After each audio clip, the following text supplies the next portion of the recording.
Thank you very much. We have Jonas Gahr is here, who is the, as you know, the Prime Minister of Norway. He's a great gentleman, highly respected, beloved in his country. And we've had talks on the war with Ukraine and Russia and trade. We're doing very well, I think, on both. We've had some pretty good movement in every respect. The war is very important that it ends with, I used to say, 2,500 people a week dying, young people, mostly soldiers from Russia and Ukraine. And we want to end that war. We want to end it quickly. And I think we've made a lot of progress. And we'll see what happens. This next few days is going to be very important. Meetings are taking place right now. Additionally, we talked about trade, and we will definitely, we get along very well on trade.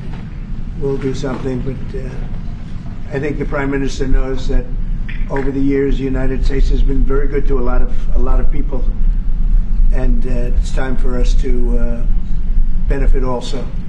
So we're going to have a good relationship on trade, and we discussed other things also.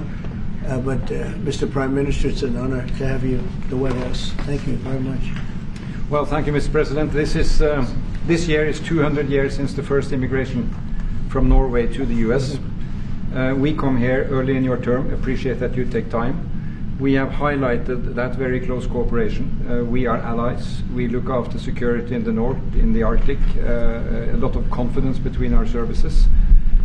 We have discussed in detail the war in Ukraine. I have saluted the President for his initiative to make progress towards something that can be a ceasefire and an end to this terrible conflict. It is a complex picture, but it needs political will and push, and we have exchanged ideas on that. And then I think the President and his team have been open to hear our perspectives. And on trade, we have also emphasized that we can benefit, both of us, by trading. We can be complementary, and we can find good solutions. But first of all, I appreciate, Mr. President, the spirit and the tone of this conversation, which has been confirmation of a very strong partnership.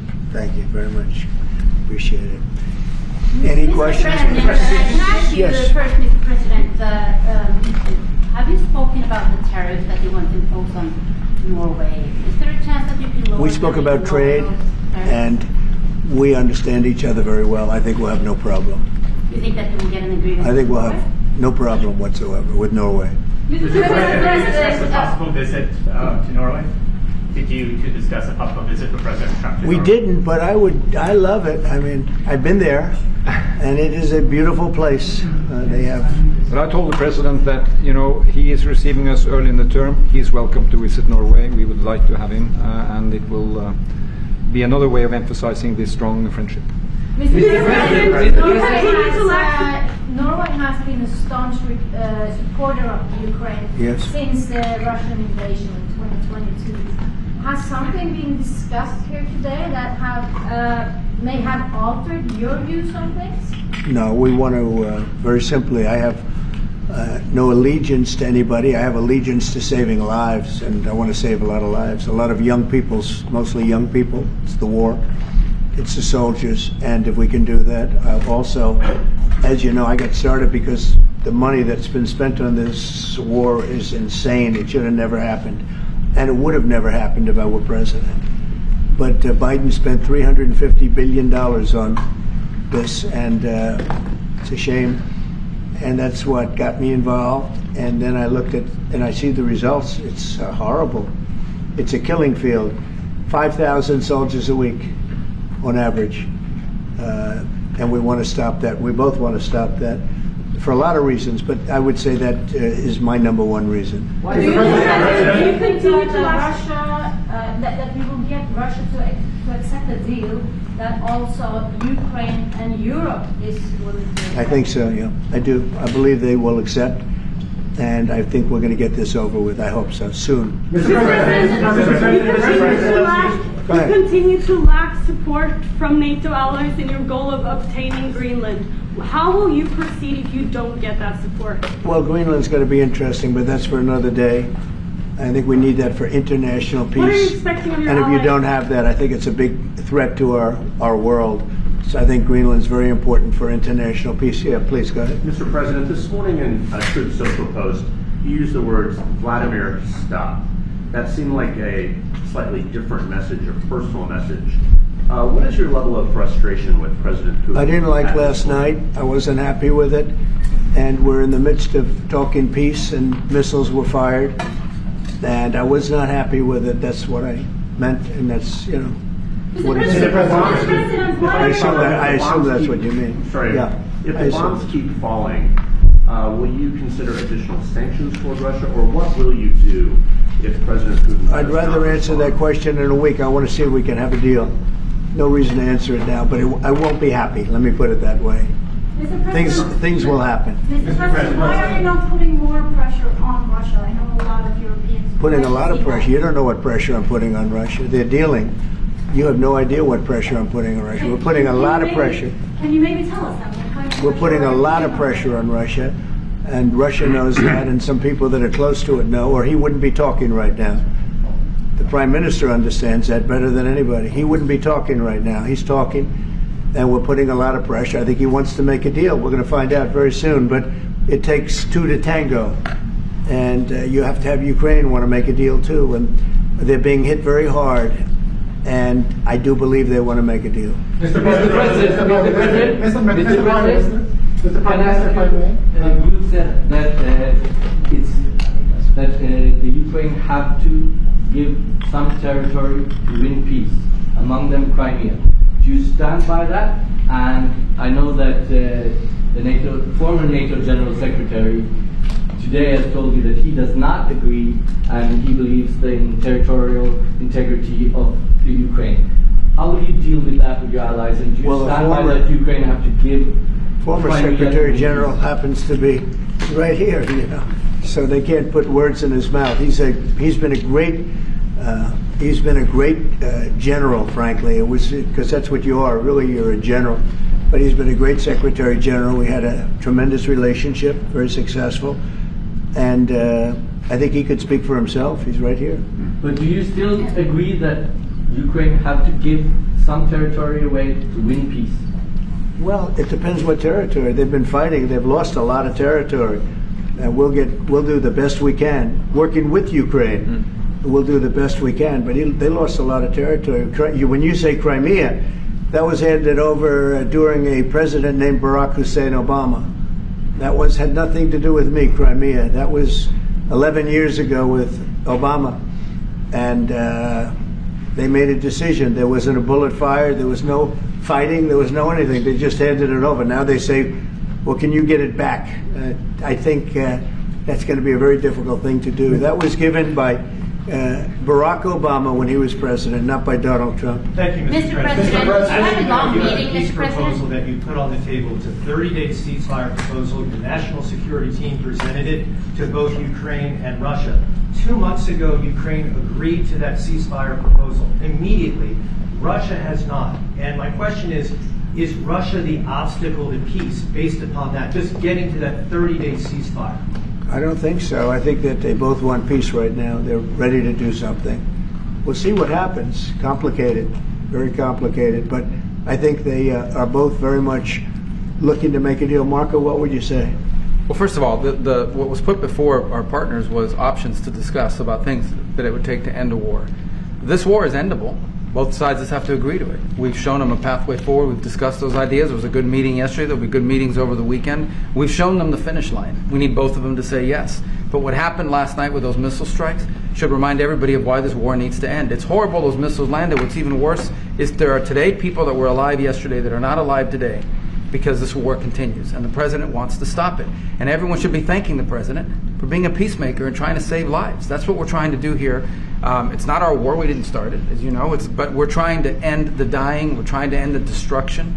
And we've shown the path forward. We can see the finish line, but both of them have to get there. We're going to do everything we can to help them get there, but they have to ultimately say yes. Both and of we them are using a lot of pressure on both. You know, if you think we're just in there because we're nice people, and we are nice people, but we're using a lot of pressure on both. What concessions, Mr. President, and to your national security team, what concessions has Russia offered up thus far to get to the point where you're closer to peace?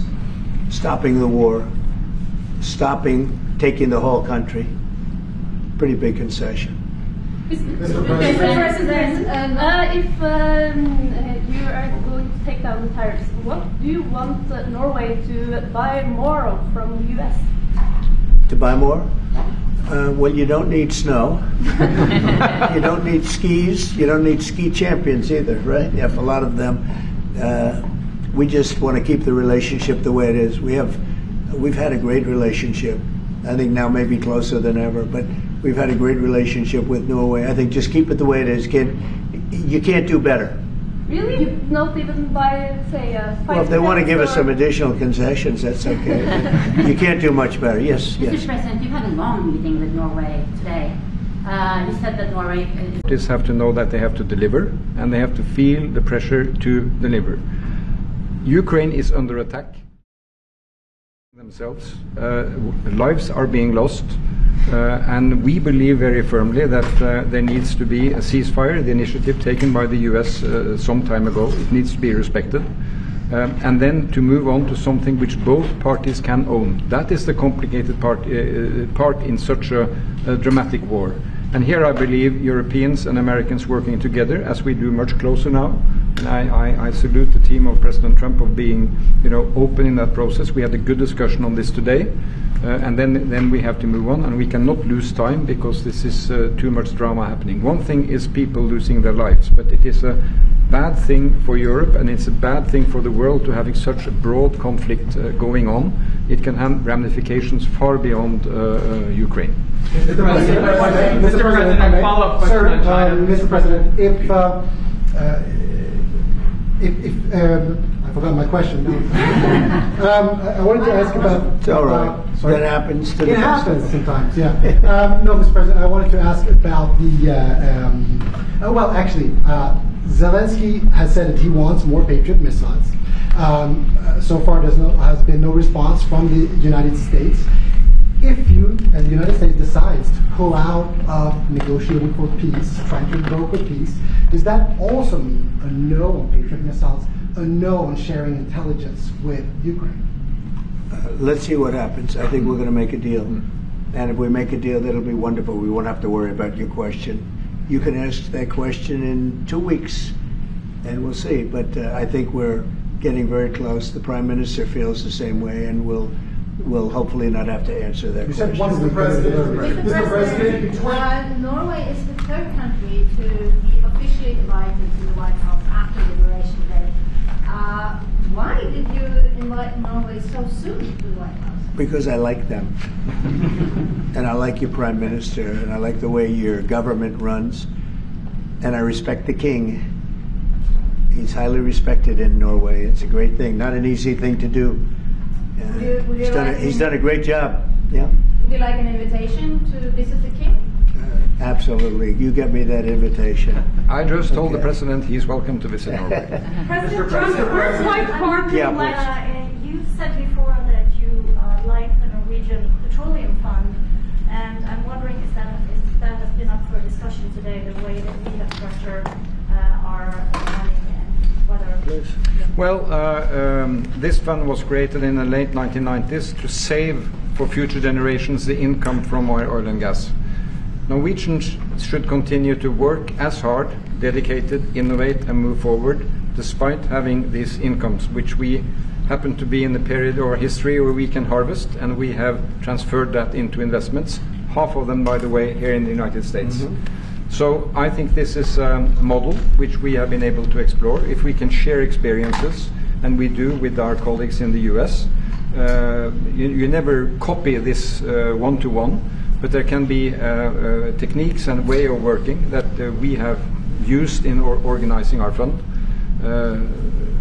Jens Stoltenberg was the finance minister when the first dollar entered that fund. So he is a safe hand to have as a finance minister today. What do you say?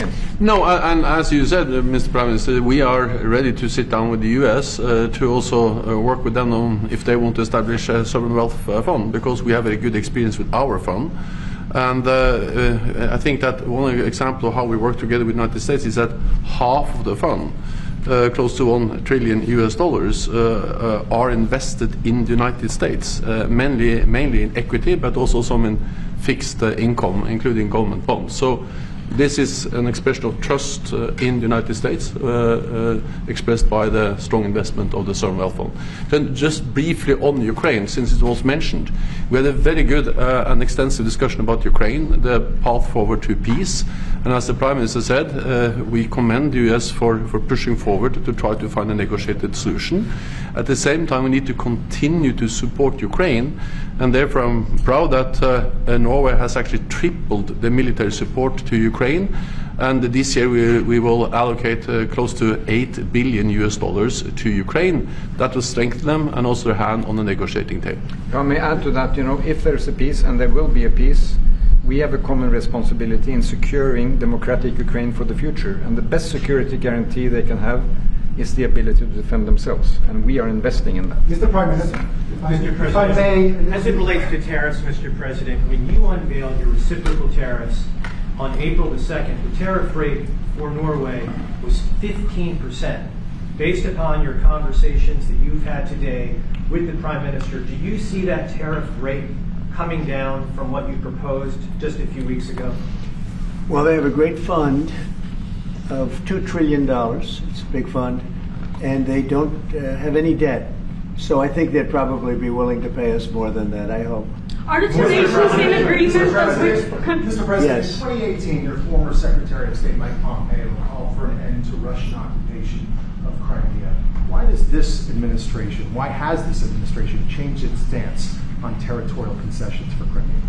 Well, the war started. It would have never started if I were president. This is a war that is horrible. All wars are horrible. This one is in particular bad. And I don't know that you can ever say there's going to be a winner to this, because so many lives have been lost.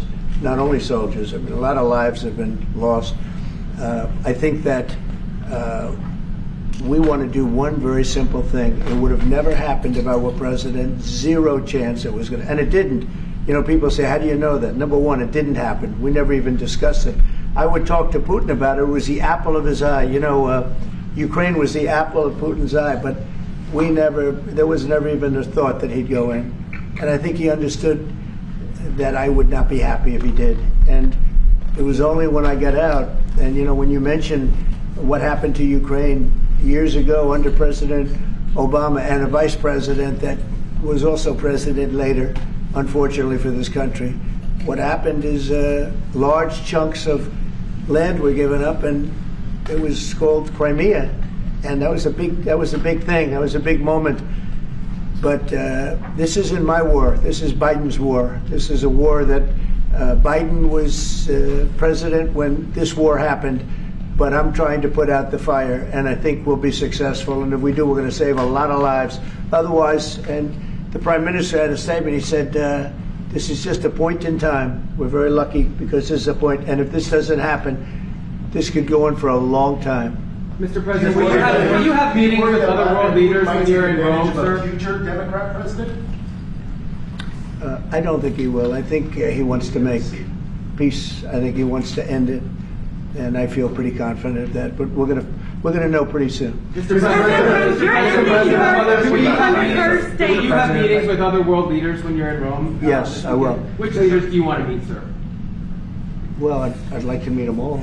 That would be nice. I'd like to take care of all of them, but we have many of them there, and they all want to meet. They want to meet about trade. And we are making some great inroads and great deals. You might want to speak about that, Mr. Secretary. We had a very successful bilateral meeting with the Republic of South Korea today.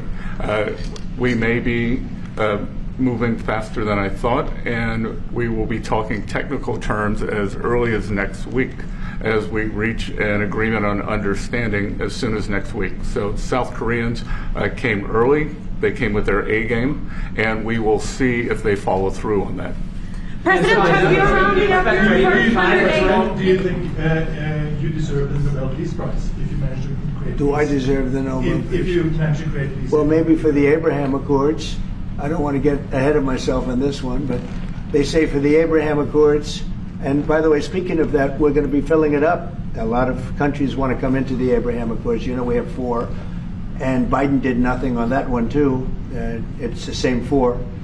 But they're great countries, and they were brave doing it, and it's worked out very well. And we're going to be filling up the Abraham Accords. They're going to be, I think, filling it up very rapidly. Mr. President, could you say something about that? There's great, enormous opportunity to grow the Abraham Accords. But I would just point to one thing.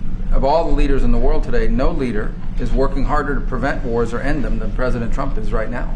That's why we're talking to Iran. That's why we're engaged with Ukraine and Russia. It's the desire to prevent these wars from breaking out and to end the ones that exist already. And again, I just think it's tremendous for our country to be led by a president who desires to bring peace and establish peace and protect peace. So it's hard work.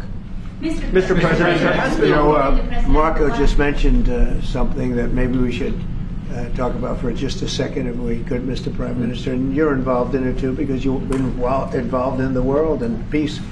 But I think we're doing very well with respect to Iran, and we're having very serious meetings. And there are only two options, and the one option is not a good option. It's not a good option at all. And I think we're doing very well on an agreement with Iran. But that one, we're doing a lot of things, I will say. But that one is well on its way. We could have a very, very good decision, and a lot of lives will be saved. Mr. President, on the economy, there was a slowdown as it relates to home sales in the month of March, the slowest pace since 2009. Is that an economic indicator, and perhaps the Treasury Secretary can weigh in on this as well, is that an economic indicator that concerns you about the broader U.S. economy? No, they had very good numbers on housing today, extremely good numbers, and that's despite interest rates, because, you know, if you look at what happened, everyone said, oh, I said I was going to get prices down. I did. Energy just hit $1.98 in a couple of states. It's way down. Energy's down, and we're about $64 a barrel. When I came in, and we were looking at $89, $90, $95. And by the way, that helps us solve the war too. Having those energy prices is a big incentive for Russia to also agree with solving the war problem. Groceries are down. When I was with you 2 months ago, you were complaining about eggs. I said, I just got here. I was here for about a week when the press started saying about eggs have gone through the roof. I said, I just got here. Tell me about eggs. And they happened. They went through the roof, and you couldn't get them. So we just had a big Easter egg hunt at the White House. Thousands and thousands of eggs, and the price was down 87%. So we did a great job. Housing is doing very well. We should lower interest rates. That's the Fed. I hope they lower interest rates. That's a smart thing to do. Be ahead a little bit, although already it's a little bit late. But in the end, we just have a great country. We have a very strong country, and we have every other country. I can't think of one country that doesn't want to negotiate a deal. And they either negotiate a deal or we set a deal that we think is fair. Because we don't have to go through all of these.